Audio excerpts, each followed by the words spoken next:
Ooh, wake up, everybody, and welcome to another great episode of the Let's Talk Sports Show. I am your host, Bodkins, as always. Well, not as always, but most of the time. You guys know how it is. Welcome. It is our Sunday morning, early bird show. We're going to talk a little UFC that happened last night, a little bit of rumblings in the NFL. In just a few weeks' time, folks, real football starts. Real football starts in a few weeks' time, and we'll be going 2 hours to get you ready for all the games.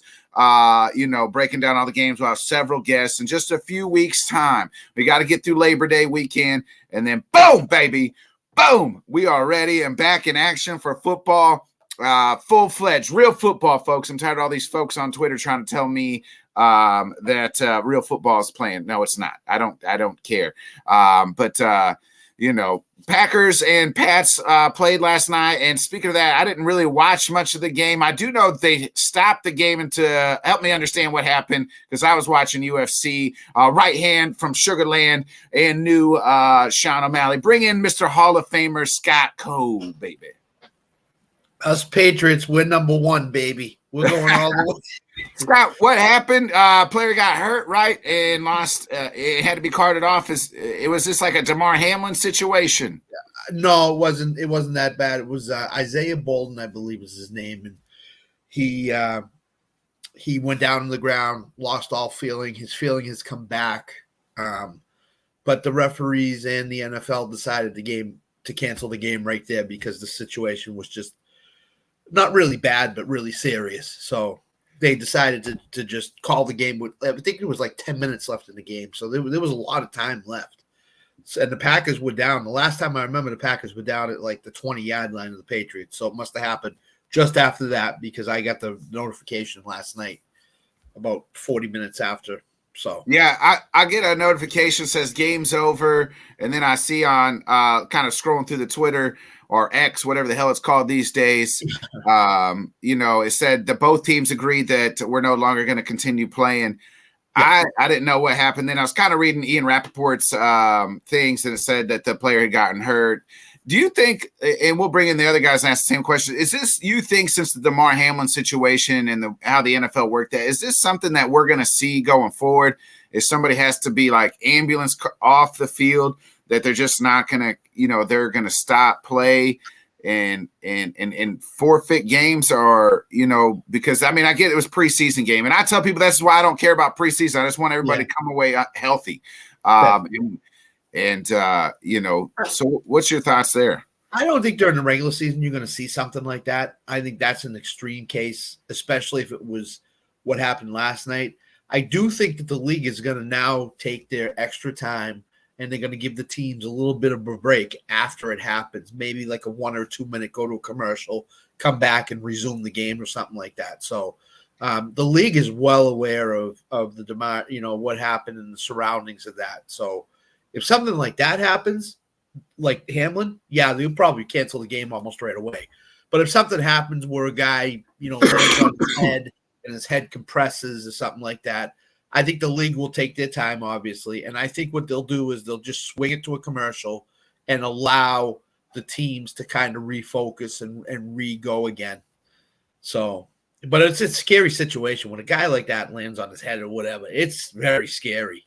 So, yeah, it's crazy that they, when we were, you were a young lad once and I was a young lad just, a short while ago.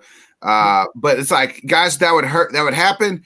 And then, 5 minutes later, hey, we're continuing to play field, but we're, you know what I mean? Like, this guy almost died, but we got to continue playing. Like now it seems like the NFL is, being cautious more, I think, about things. The thing that always reverberates in my mind is the Darryl Stingley, Jack Tatum hit, and where Stingley got paralyzed for the rest of his life because of that. In that case, I think the NFL would cancel the game if it happened today. But anything else outside of the Damar Hamlin situation, they're not going to do it. There's so much supposed player safety going on right now. Whether there is or not, that's to be debated on by person to person. But how much? It depends how much money, right? Like that's right. Exactly. Depends how much money. Yeah, it's a scary situation in the preseason. If something like that happens, it's a preseason game. Just cancel the game. The Patriots didn't want to go back out. The Packers didn't want to go back out, play. Just, you know what? Cancel the game. And the NFL and the referees did the right thing. So, speaking of, I said I just want people to stay healthy. This guy's team has been getting beat down, and maybe that's why he got so drunk last night. He said he's not going to be on camera because he's too hungover. I said, you're ugly already, so I don't know why you just don't put yourself on camera. But Johnny Cruz is drinking away his Yankee sorrows. Then the Dolphins, Chain gets hurt yesterday. He's carted off. Along to go with Jalen Ramsey. Johnny, it's going to be okay. You don't have to drink so much. You don't have to drink your sorrows away. I know this is the first time the Yankees have been this bad in about 2 decades.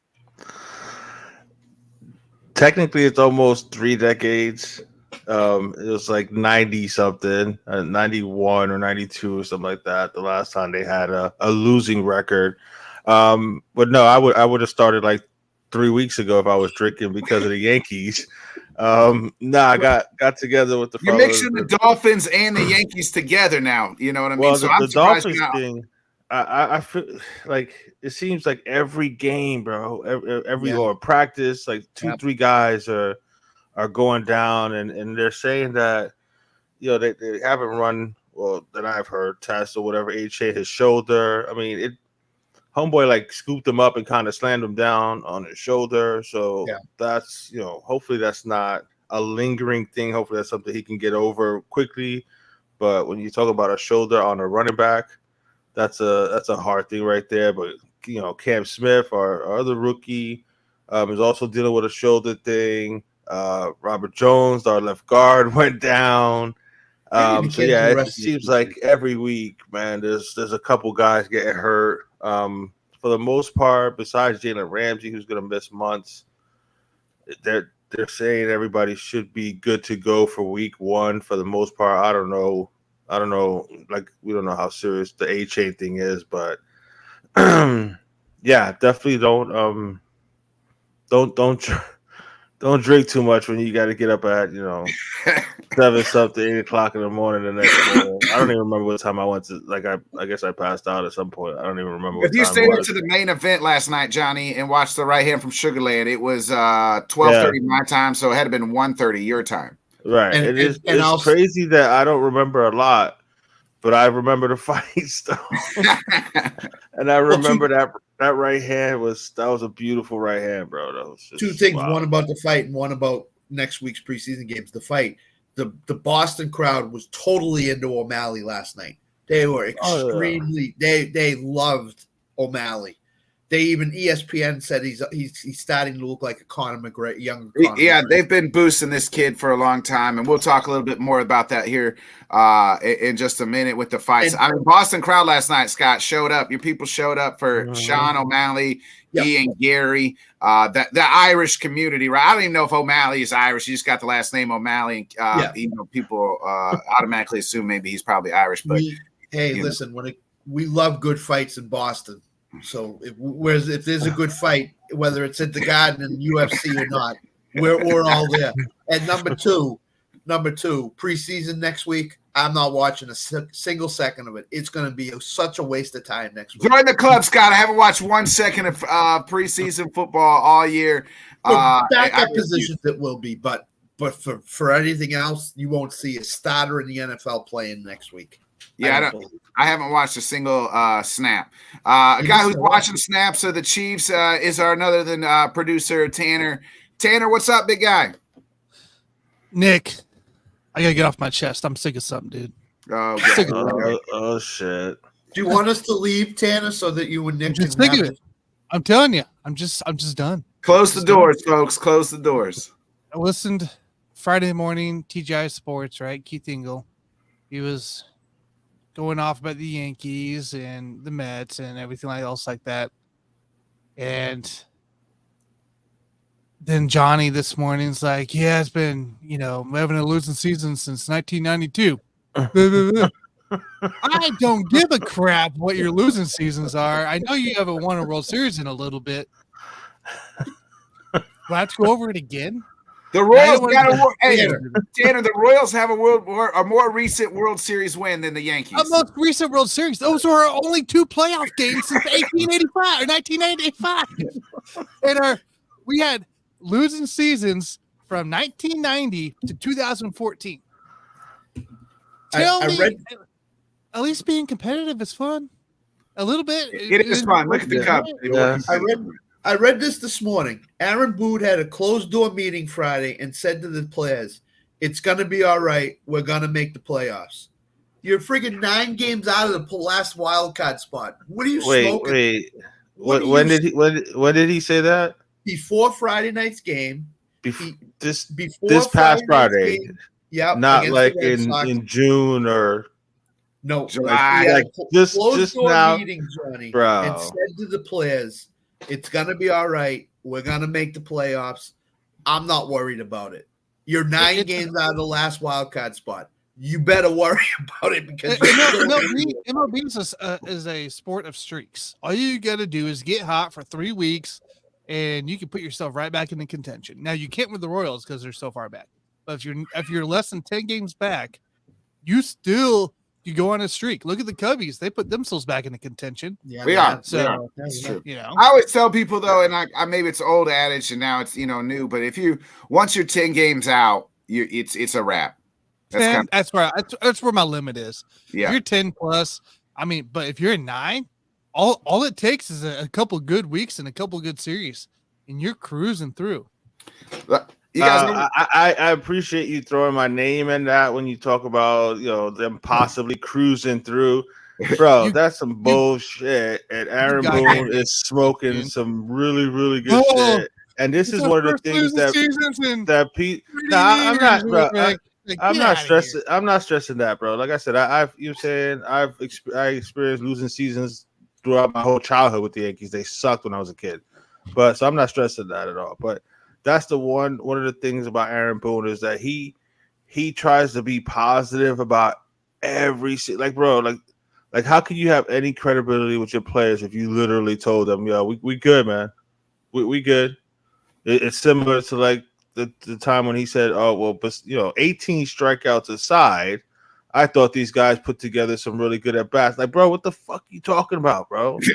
Like, we're hot garbage right now, bro. You can say, yo, we're playing like shit. We need to play better, do something. But this whole everything's rainbows and unicorns and shit all the time when it ain't. Like, if I'm a player, like I can't even take you seriously, bro. Like, I don't know. I get to go see an actual winning team this upcoming week, so that'll be good. Let me just tell you this. Garrett Cole looked really bad yesterday. It looked like he was just grooving pitches down the middle of the plate and saying to the Red Sox, go ahead. I saw a couple innings. I saw a couple innings. It wasn't pretty. It wasn't pretty. Yeah, it was not. Let's put the Yankee talk to the side here. Yes, please. Tanner and Johnny, I'm going to ask you guys the same question I asked Scott on the intro. Do you guys think the NFL will start, if somebody is not carded off, but like ambulanced off, will start like canceling games in the regular season? We saw it with DeMar Hamlin, how they moved past that situation. We saw it last night. I mean, last night was a preseason game, so that game absolutely means nothing. But do you think, Tanner, that that's something that's going to start a precedent? You're talking about the preseason game where they canceled everything with Isaiah Bolden? Yeah. In today's age, I think it is.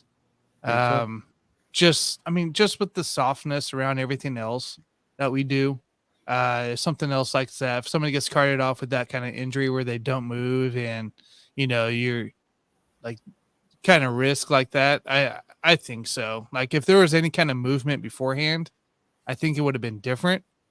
But with today's age, the way stuff's ran today, the way it is today, I think it goes like that going forward. As long if they move their hands, like we used to see where they give the thumbs up, I think the game continues. But if they don't do anything like we saw yesterday, then I think it gets canceled going forward. Johnny, what's your thoughts there?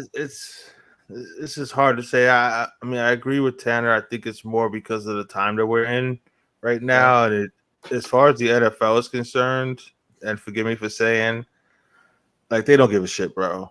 But it's a bad PR look if they were to continue a game when something like that happens. So I can see that, like Tanner said, if there's no movement at all and the ambulance is taking them off, maybe they do, try to postpone it or something like that. But the NFL, if it was up to them, they'd be like, yo, just step over that guy and just keep on playing. Let's be real. You know what I'm saying? That's the way the NFL is. They're all about their money and their stuff being on. But I agree with Tanner. Nowadays at this time, the way people are and the PR hit that they would take, I think that's why they would probably do it, is stop a game with something like that. But I don't think they would want to. But I think they would do it more so that they don't get the backlash that they would get from the public if they kept on playing. It's not even the public anymore. It's the players. True the that. players are, we're pulling like I don't want to say NBA style, where it's demand, but players are the one controlling this thing in the end. Yeah. It's going to open up a whole Pandora's box if the players start saying to the referees, hey, we can't play. We can't finish this game. Our teammate just got carted off. He's not moving. We're not emotionally in it. Because you could have 2 or 3 games each every other week or whatever get canceled. And then the NFL is going to have to figure what to do, whether the game is over right there or, again, what. If there was any signs of movement, right, that's the number one key. All somebody has to do is raise a thumb up, raise a hand, show them, hey, I'm okay. Go back, then it continues. But it's when they look lifeless, it ruins people. Yeah. So That makes sense. Can't have a guy die on the field and expect the team to turn around and Correct. Or look like he almost died. That's a little tougher, right? Yeah, and keep moving, But I mean, 10 years ago, they would have. I firmly believe that. 10, 20 years ago, 1,000, 3 people could have died and they're still playing. You know what I mean? That's just like. I mean, didn't somebody? I want to say Detroit Lion. I think you were talking about it, Scott. That he was like paralyzed. Yeah, Dennis Bird. Paralyzed, Dennis Bird, right? And they just kept it moving. You know what I'm saying? Just push him off to the sideline and let's keep on going. Was it Shazier for Pittsburgh? Yeah, Ryan Shazier. But they continued that game. Yeah. But I think I'm with you on the same way. I think I'm with you though, Tanner, on the whole no movement. If there's absolutely no movement at all, you might as well just they got it. I think they have to, man. Well, it's also like seems like I don't know. Compared to what it was 10, 15 years ago, when we were growing up with it, it seems like today's teams, and this is across the board, okay, not just NFL, across the board. It seems like they're really more family oriented together. It feels like it really is more of a brother. Like I know there was brotherhoods, in some cases, but this feels like really across the spectrum. Sports teams where they really like to stand up for each other and be there for each other kind of thing. Yeah, I think a lot of that comes from coaching too, right? Like the coaches are not just treating these players like they're just a piece of meat anymore. Hey, next guy up, mentality. Hey, we'll just, winning is not the most important thing anymore. And I'm not saying like it's not important, but it's like, who are we as people? Is more important for coaches. Who are we as men? What I mean? Like that is, when we were growing up too, like society has changed. Like, we were taught as young men, we don't show emotion. We don't cry. We don't do this. Right. Like that's been that generational. Now we're society has changed that where, it's okay to talk about, feelings and things like that for men and things like that. Like that's okay. So now it's okay to express that, hey, like we just watched a guy fucking die, almost die and get carted off. Like I don't feel comfortable sitting here playing football game. Like it's just like nothing happened. Like the fact that they used to do that is it's almost like it's still crazy to me. Like kind of weird. Yeah, it is kind of crazy. Imagine your friend, your best friend, or you know what I mean? Like these guys are in the trenches together it doesn't matter who it is. Somebody on that team is affected. Like they all know each other, right? It's on the opposite team too. Yeah. Do you remember that? These guys know each other back and forth. They're not just like a lot of them. Some of them are enemies, but majority of them aren't. Yeah, exactly. And then it's just like, man, how am I supposed to continue to play? It's a game. At the end of the day, it's still just a game. Yeah, and the thing that Sean McDermott changed a lot of that thinking last year.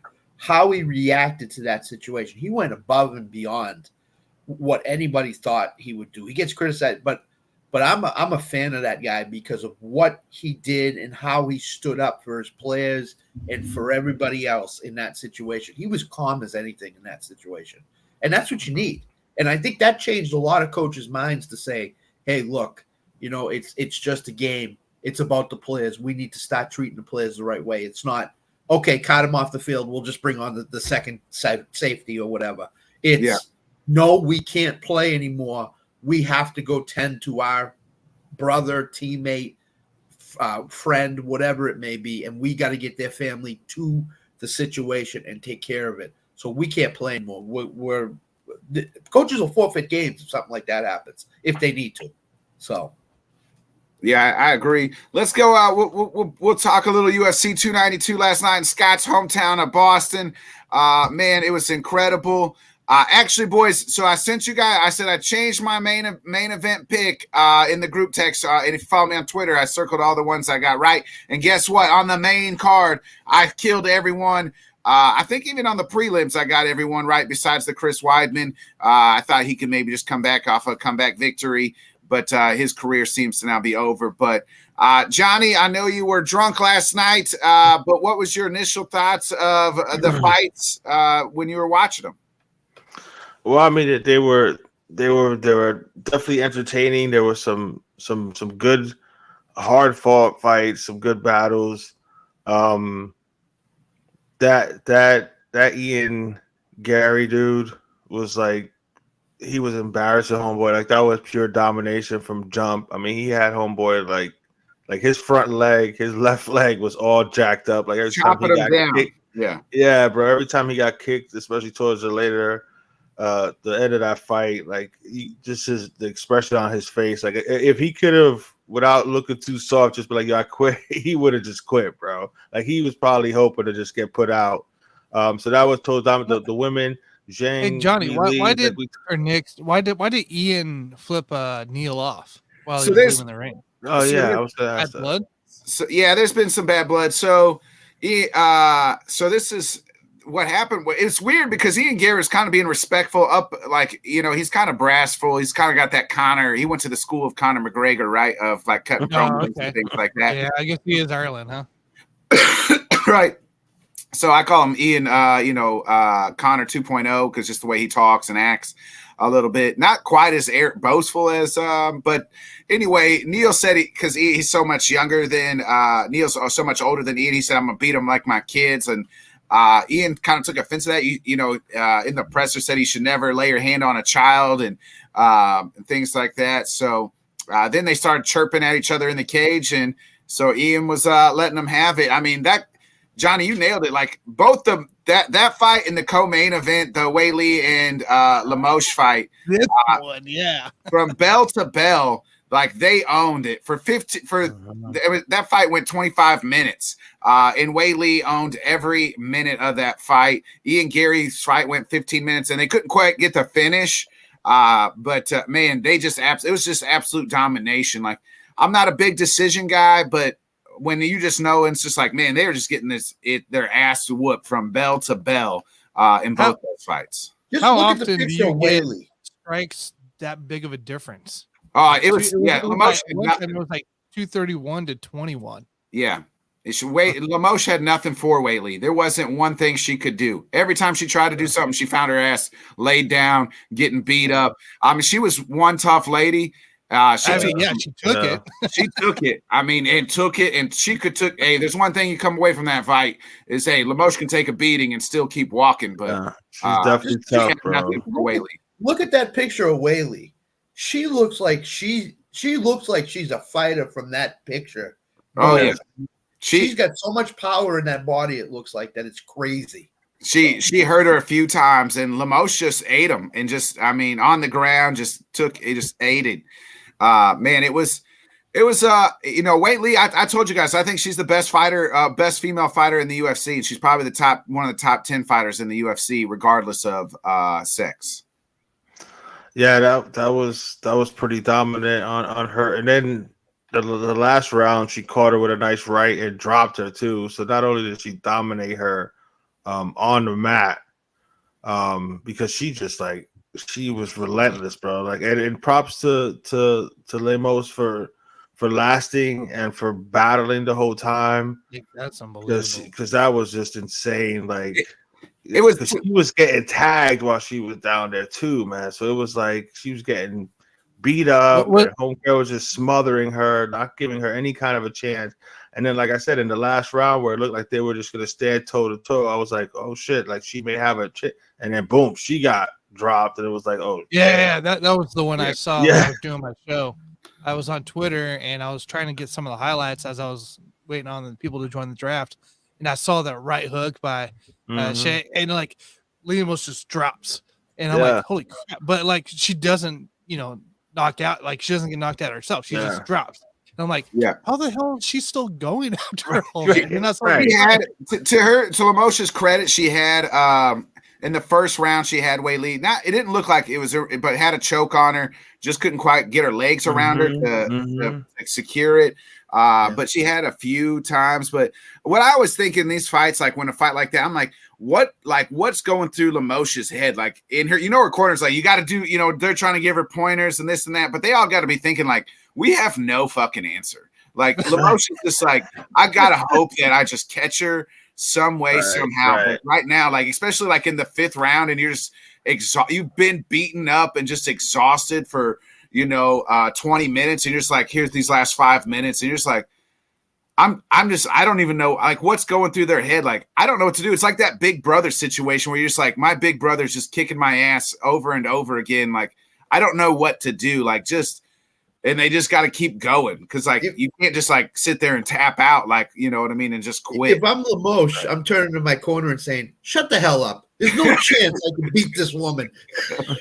Shut up! I'm gonna survive." That's all I'm doing. With this win here last night too, doesn't this put Wei Lee? The number one overall wins in strawweight. Yeah, she's right. Yeah, she's right up there. She's a 2-time champ. She's now going to fight Tatiana Suarez that just fought a couple weeks ago that we were talking about, Tanner, when you asked me about Tatiana, who's undefeated as a strawweight. Everybody's been touting Tatiana since she came in as a future champion, and she's a lot bigger than Wei Lee, like taller, and she's cutting down a little bit more weight to get to strawweight. Man, that fight's going to be incredible when it does happen. Nick, let me ask you something. Do you think Boston now has become a destination spot for you, UFC? It's always been a destination. That's Dana's home. Dana loves Boston. Yeah, Dana, I agree. It's Dana's home. He's a Boston guy. He even said, and it's been too long since they've come back. It's always been a destination. I don't know if they'll do yearly things like they do at New York at the Garden.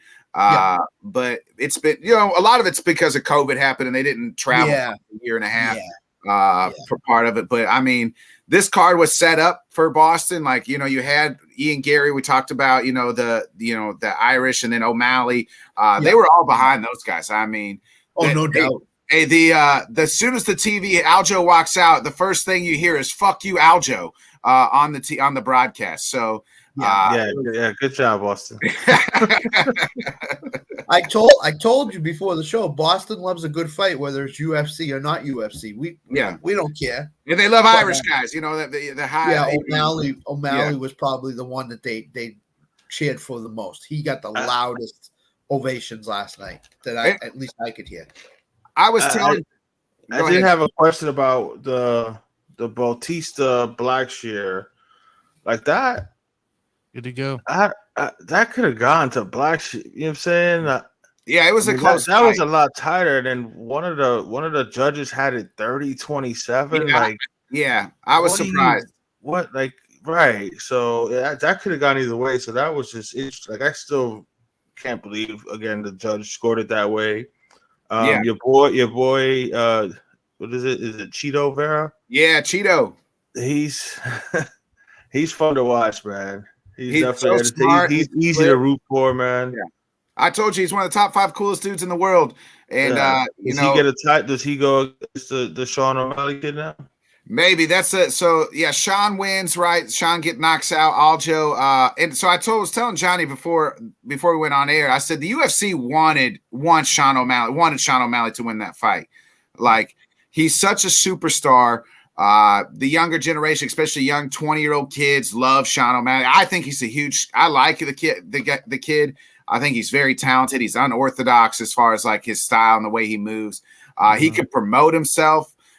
He's had this hype train since day one. He walked into Dana White's Contender Series, which is like you win that fight, you get a contract. Knocked the dude out, stood on the cage with Snoop Dogg there and said, "Welcome to the Sugar Show." So, and since then it's just been a locomotive train for him, and they built him up. Knocks out. I mean, the right hand from Sugarland knocks out Aljo. And I told Johnny, I said that they wanted this kid to win. I said if it was a close fight and it went to the judges, it was going to go to Sugar. Like, I'm not saying things are rigged, but you just know from watching, like, hey, they want this kid to win because this is good for the promotion. I was about to say, yeah, he's promotable. Yes. So what? Yeah. And Aljo, for some reason, has never resonated with the fans.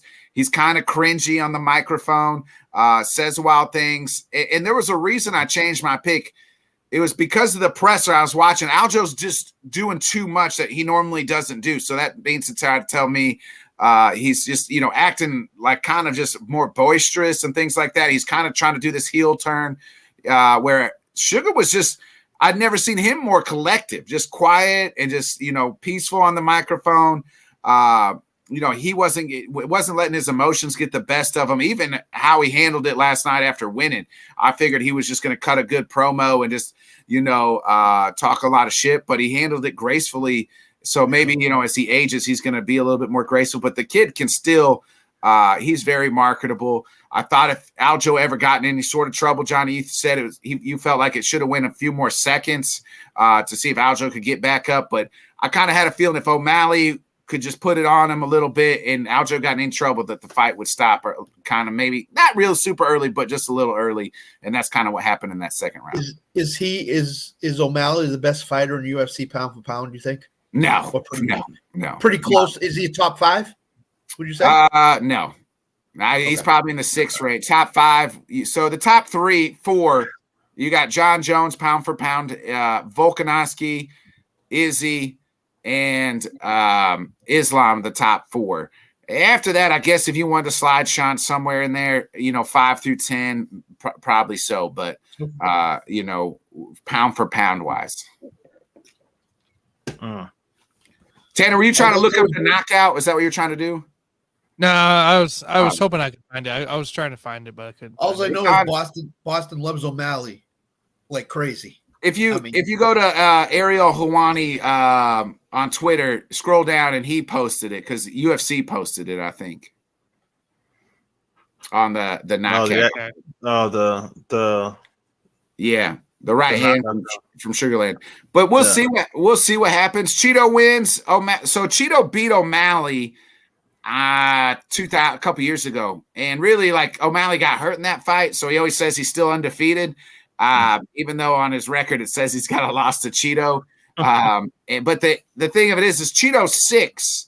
And there's still guys like Marab out there that's, very good. There's still guys like Corey Sandhagen, who just won, who actually has a win over Cheeto. And then there's Henry Cejudo. So there's a couple guys out there that are above Cheeto, but don't have the history. And really, O'Malley Cheeto 2 is probably the biggest fight in the bantamweight division that the UFC can make as far as money-wise. So sometimes you got to go for money than what you do for rankings. And that's UFC. Yeah, that's what I was just about to say. I think Dana's going to want to go with the money maker and all the hype that'll be. Round 2. Sterling on it. Still alive. You're gone. You're dead. And he just right here, he's gonna hit him with a right hand while he's down. There it is. Like, he's gone now. Yeah. I mean, I can't.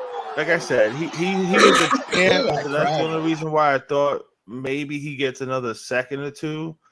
But he was getting punched, like he was getting wasn't hit. getting up. Yeah, He wasn't getting up. So why, you know what I'm saying, why risk it? Because if the referee doesn't jump in there and he gets caught with a couple more and it like completely knocks him out, then what if something happens? You know what I'm saying? So I get it. But yeah, that right hand, that was about as nice of a right hand. And I'm a fan of boxing, bro. And that was better than a lot of boxers' right hands right there. It was just a beautiful punch, man. He knew it was coming. I mean, he closed his eyes. I don't know if he's in the replay. He overextends, and then he closes his eyes because he knows that right hand's coming, and he ate it. I mean, clean. Yeah, It's too bad. Well, here's the thing: O'Malley went into the fight saying, "I'm getting this over quick." He called a shot in interviews. Yeah. He said, "I'm knocking him out in the second round." Him and his coach. His coach said, "Hey, he's knocking him out in the second round." And he sure did. He sure did. I mean, yeah, he's definitely entertaining, bro. He's definitely entertaining. I like the unorthodox style like that, though. You know what I'm saying? I like those. It makes for sometimes more entertaining fighters, man. The other thing, if you notice, that crowd was so loud that the camera was just shaking and everything. It was insane. It looked insane in that building. It was insane from opening. There was a lot of great fights, even on the undercard. Shout out to Petrosky and Mershark. They put on a heck of a fight. The fight for the tough finale was great. It was Brad Katona won that, and that fight that he had was incredible.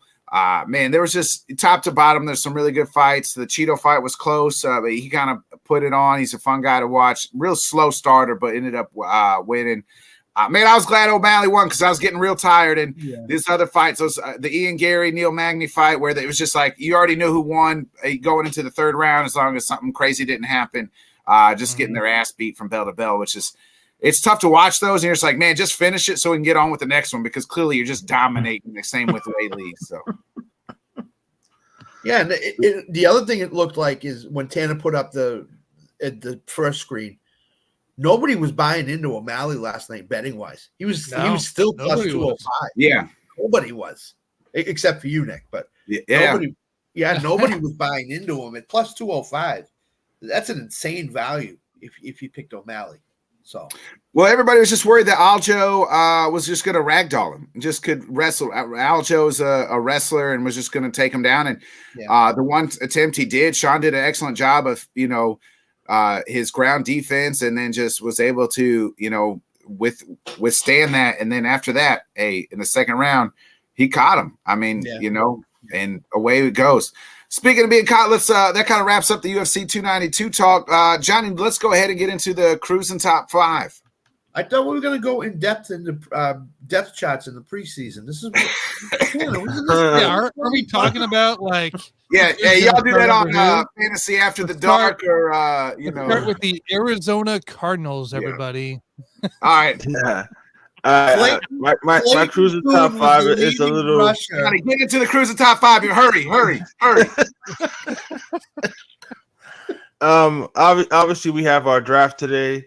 Shout out to Dan Harris, LTS, Let's Talk Sports, the whole community. We have our draft today. 5 p.m. Did you still 5 p.m. Eastern or is that the Waffle House menu? Johnny, my Andy Reid play sheet as I'm. We're going about stuff like Matt Nagy Jr. Johnny, is this cruising top 5 the top 5 ways to beat Nick Botkins this year in the draft? Is that what this is? Well, Scott, all I'm doing on that is setting myself to auto pick and go and take a poop. So, because I'll take care of that. That's definitely this year. Yeah, try to keep that is going to be a must watch today, 5 p.m. right here on Let's Talk Sports. Our LTS draft. There's going to be a lot of shit talking.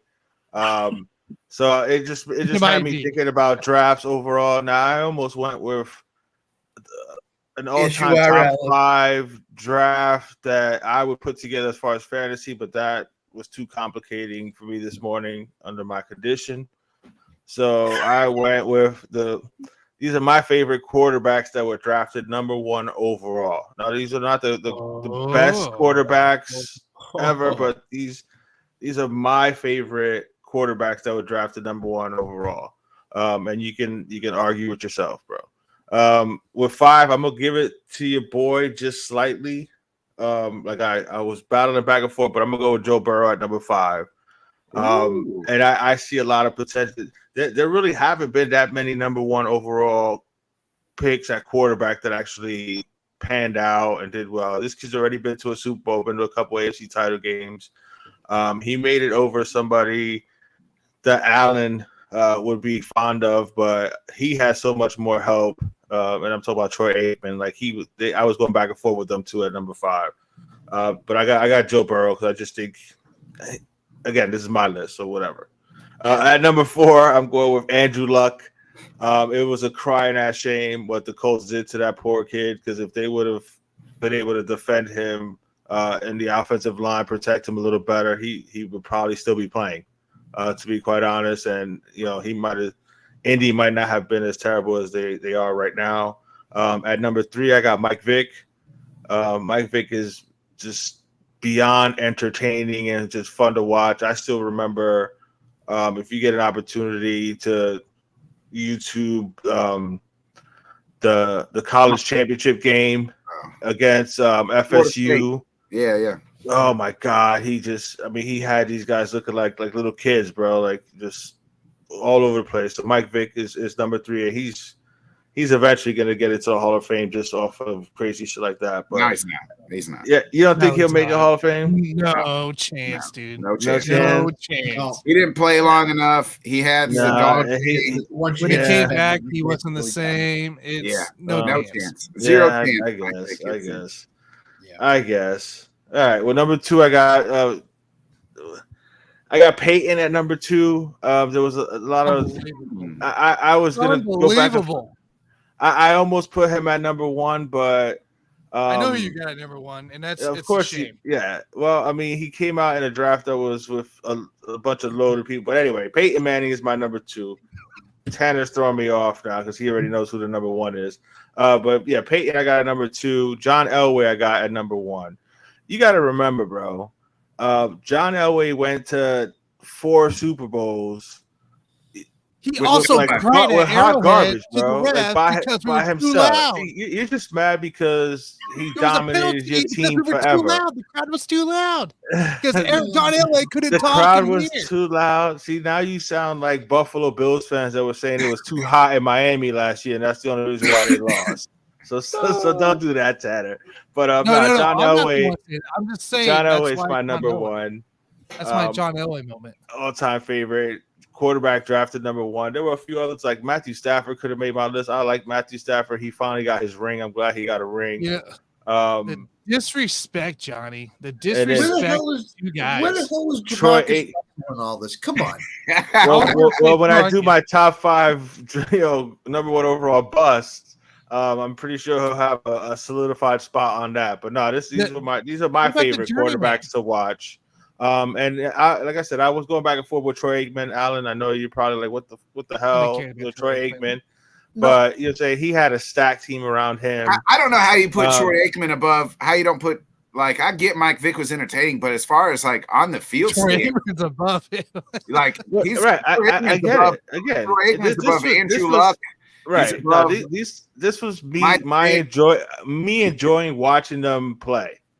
You know what I'm saying? Okay. It's more that. I guess I could have put that. I could have worded that there. I enjoyed watching these guys play. I enjoyed watching Mike Vick play. The journeyman that was playing into his 40s, Jeff George. Vinny Testaverde. Jeff George. Best backup quarterback ever. Like I said, when we have when I do my cruising top 5 of the worst quarterbacks drafted number 1 overall, you may see a Jeff George appearance. Why on that would you do that? Don't put Jeff George in like that. I wouldn't do that. He was actually fun to watch, man. He was serviceable. I can tell you that. Right. Jeff George was he had a great arm. Brett Favre light, right? That's yes, he was a gunslinger. Yes. You at least had a chance to win 3 games with him. So you were going to lose about 3 games with him too, at least. I didn't say you could get past that. I'm just saying you get at least 3 good games out of him. It'd be entertaining at least. Before Joe Burrow, who was the best number 1 quarterback overall ever selected? Well, Joe Burrow's not. It's still Peyton Manning. Is Peyton It's Manning? still John Elway. still or Peyton. Manning, I think bro. Peyton. It's Peyton. Yeah, I go John Elway, man. I mean, I like Peyton Manning, but I get what you're saying. John Elway makes the case, right? He went to 4 Super Bowls with absolute dog shit teams. But yet we leave Eli and Troy Aikman out. Eli was another one, but Eli again, these are my favorite guys to watch more than anything. Like I said, it wasn't all about accolades and stuff like that. You know what I'm saying? If Eli's last name wasn't Manning, it was Eli Smith or Eli Johnson or something shit like that, would we even like give a shit about this guy? Like I know he's got the Tom Brady killer, dude. I mean, he's Nick Foles. Like he's big dick Nick Foles. Like just twice, he did it twice. Like outside of those 2 Super Bowl runs, what the hell did Eli Manning ever do? If Eli won one of the 2 only, I don't think we'd be talking about him as in high regard as we are. Yeah. A chance for a Hall of Famer. Like that's where people. And he's never. That's a legit debate because being a Yankee fan, I listen to a lot of New York sports radio, so I've heard all the talk about Eli. Like a lot of his teams sucked every other year, and he threw a lot of interceptions. But you know what? He is always going to have a spot in my heart for what he did to your boy Scott and the Patriots twice. You know what I'm saying? He ended that undefeated season. And he came up clutch in those games. You know what I'm saying? I know that David Tyree, that was a weird play, but that throw to Manningham in the second one on down the sideline was one of the prettiest throws I've ever seen in my life. So he's come up clutch when he needed to. So he almost made this list just for beating the Patriots in 2 Super Bowls. But I had to be real with myself. And like I said, I went back and forth. I mean, Cam Newton was fun to watch. You'd be surprised how many there weren't all that many quarterbacks taking number 1 that were actually really good. No Bradshaw? You know what I'm saying? So going through that was before Johnny's time. Plunkett? But I wasn't, bro. I got to see them play. You saw Drew Bledsoe play? I know you saw Smith? Steve Bartowski? Drew was I. Carson Palmer? Sam Bradford? David Carr was I. David Carr was great. Bro, you should have just skipped that one, bro, and just kept on going. But you know what I'm saying? I mean, you could put David Carr in the Tim Couch conversation, bro, if you really want to think about it.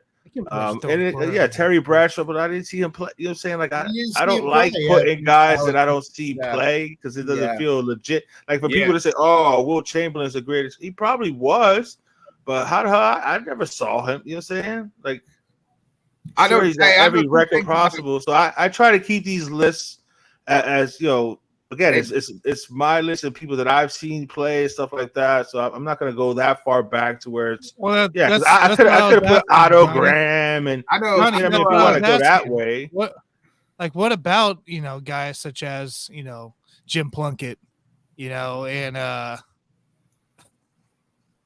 right? He's struggling to find Jim Plunkett. That was it. Terry Bradshaw, Jim Plunkett. Yeah. I only know like you said, Steve Bartowski or whatever. You know what I'm saying? Like I said, I tried to keep it. You and Scott were on the couch, right? So I can't say that these are my favorite guys. We were in the stands when he broke in as a rookie. That's what it was. Yeah. Take away Eli's 2 Super Bowls. Who's a better quarterback, Rivers or Manning? They're both the same, I think. Eli. You're talking about Eli and Phillip. I would go Phillip Rivers. I would go Phillip Rivers. The better quarterback. That's what makes Eli better is 2 Super Bowls against the Patriots. But he did. But that's it. I mean, but you say it. But still, like you're poo-pooing the fact that he won 2 Super Bowls. Like, that's it. You know what I'm saying? Like, besides that, Mrs. Lincoln, how was the play? You know what I'm saying? I mean. But he's that's got the 2 Super Bowls. When you argue Eli for Hall of Fame, I can't argue him for Hall of Fame. He has over a guy like Phillip Rivers is he beat the Patriots twice in the Super Bowl. If you take those away, he's no better than Phillip Rivers as a quarterback. He's worse. He's worse. He's worse than Phillip Rivers as a quarterback. Is Phillip Rivers a Hall of Famer? I don't think so. I think so. Yeah, Phillip's getting. I think he put up enough numbers. Yeah. That they'll. He'll have another kid. He'll have another 3 more kids by the time he's in the Hall of Fame. I know he's got. How many's he got? He's got like 13 or something like that, bro. It's crazy, bro. They're trying to play 11 on 11 out there on Rivers Lane. He told us. So there you go, people. That was my top 5. Troy Aikman 5, Andrew Luck 4, Mike Vick 3, Peyton Manning number 2, John Elway number 1. Wait And a minute. you can easily debate. I'm sorry, Joe Burrow was number 5. Sorry, Joe Burrow. Yeah, 5. Joe Burrow 5, Andrew Luck 4, Mike Vick 3, Peyton 2, John Elway 1. And you could argue who was 1 out of John Elway and Peyton Manning. It's either one. I wouldn't put up much of a fight if you had Peyton over John Elway. But if you actually watch John Elway play, man. Right. No, he just came back watching John Elway play with Dan Reeves. That's the only thing he came back from. It was fun watching John Elway play, bro. John Elway was. Oh my God! Oh God, Alan, you're losing all the little bit of credibility you got, bro. You're losing it, bro. Alan, take CD Lamb number 1 tonight, would you please? Just get it over with. He's going to take CD Lamb number 1. C-Mac at 1, Alan. If it was 6 years ago, he'd take Zeke number 1. I'm sure he would. Oh, no doubt. He might take Zeke number 1 this year. Yeah, Austin. He's going TJ Hawkinson number 1. That's what he's going. Yeah. All right, hey, there you go. Let's go ahead and let's say our final goodbyes here. Johnny, we'll start with you, and then we'll go to Tanner, and then Scott. Yeah, my final thought is if you're not much of a drinker, don't drink too much. That's 1. Good advice, Johnny. 2 is like we said it a bunch on Thursday. You know what I'm saying? It's life is short, life is precious, man. Be good to each other. Appreciate those people around you. You know, if you got a grudge against somebody, a family member, a friend you haven't spoken to in a long time, man, just squash that shit. Give them a call, see if people are all right. Life is too short to have that negativity, on your shoulders, in your heart. You know what I'm saying? So just let all that stuff go. Tomorrow's not promised, so enjoy today. I couldn't be happier to be part of this show with these guys right here. So I look forward to talking to these guys, not only on the show, but we go back and forth with our texts. But appreciate what you have around you, man. Things could be a lot worse than what they are for you. So when you think you're at your lowest, man, just pick your head up and just keep on chugging forward, man. And there's always going to be somebody to support you. Unless you've been a total ass your whole life, then you know what I'm saying? That might be a problem. But be good to each other and be good to yourselves, man. And that's right. You know what I'm saying? Enjoy every day, man, because you never know. Go ahead, Tanner. That's all I got. Me? Guys, I'm excited for these drafts I have tonight. I get the Let's Talk Sports with you guys at the 4 p.m. Central, 5 p.m. Eastern. Got my rankings. I'm up there. You ain't got this. You ain't got this, Tanner. I'm coming for that. Did a bunch of mocks here this last week. Alan was on with me as well. And then right after our draft, we have the TGI Sports Keith Engel draft. I'm in that one too. Oh, you too? Hey, I'm gonna go live on it, so you can come join the room. But we got that going on too, which I don't know if you guys saw the format and the rosters and all that. There's no bench spots in the TGI draft. Players, in the TGI. In the TGI. No bench I haven't really looked. I haven't no bench spots. looked at the roster. So I mocked it last night because I was like, hey, I'm going to do a couple mocks just based off the roster and, 12-man. There's no bench spots. It is 8-man. It's an 8-man offensive and then a kicker. And then you fill out your defense. DL or DT, DE, LB, D end, and a safety on top of that. Scott, wake up, Keith, and slap him across the face and tell him we need Keith, Nick's looking for you, Keith. I just mocked the offensive side of things, and it's one running back. So it's quarterback, it's one running back, 2 receivers, a tight end, and then you got a wide receiver, running back flex. Are we doing offensive line too with this crazy bullshit? No. It's wide receiver, tight end flex, and a wide receiver, running back, tight end flex. So you got 3 flexes, all different. You got 2 receivers, 1 running back, a quarterback, and a tight end. This is unbelievable. You got all your defensive players. I read some of the rules. I thought I had a headache earlier, bro. Oh my! Like I had That's to some do this 3 confusing times in shit different right there, spots bro. because I didn't know how I was gonna. I don't know how I'm gonna approach it yet. I think I got an idea now, but I had no idea how to approach it the first time. So Oh, you're right. There it is. was, I'm just looking it up. Yeah, I just pulled it up. So it's quarterback, receiver, running back. Well, only one running back. That's weird. Tight end, wide receiver, tight end, wide receiver, running back, wide receiver, running back, tight end. So there's Tight 3 flexes. and then the No kicker. bench, a kicker, linebacker, D tackle, defense, corner, and a safety. Yep. It's almost like you take a running back in the first round. You basically could forget about running back almost the whole draft. Yeah, That's what I did. That's what I did. yeah. So yes, it is 12 man. So that's gonna be interesting. But ours LTS one's a 14 man. So that's where the interesting part. 14 man and only one man can survive, baby. Only one man's carrying gold. That's Congratulations, Alan Perales, on I your feel bad for victory. you. I feel bad for you, dude. Hey, you can't ever feel bad when you're the champ, baby. I wake up and piss When excellence. you You know finished what I'm last saying? place or second to last place this year. Sam's Scott, gonna finish last. I can't follow that. So I wasn't on the baseball show Tuesday. I wasn't on the LTS show Thursday night. The reason why, and everybody had a fun time. No, I know the reason why I wasn't on there is I was diagnosed with cancer, throat cancer, again.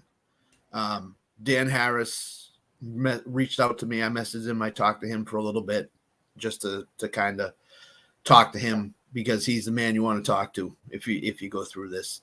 And Dan set me straight. I wasn't in a good spot when I get diagnosed with it. Dan basically said, "You ask Scott Cove, you will get through this and you will be better for it." So shout out to Dan. Thank you very much.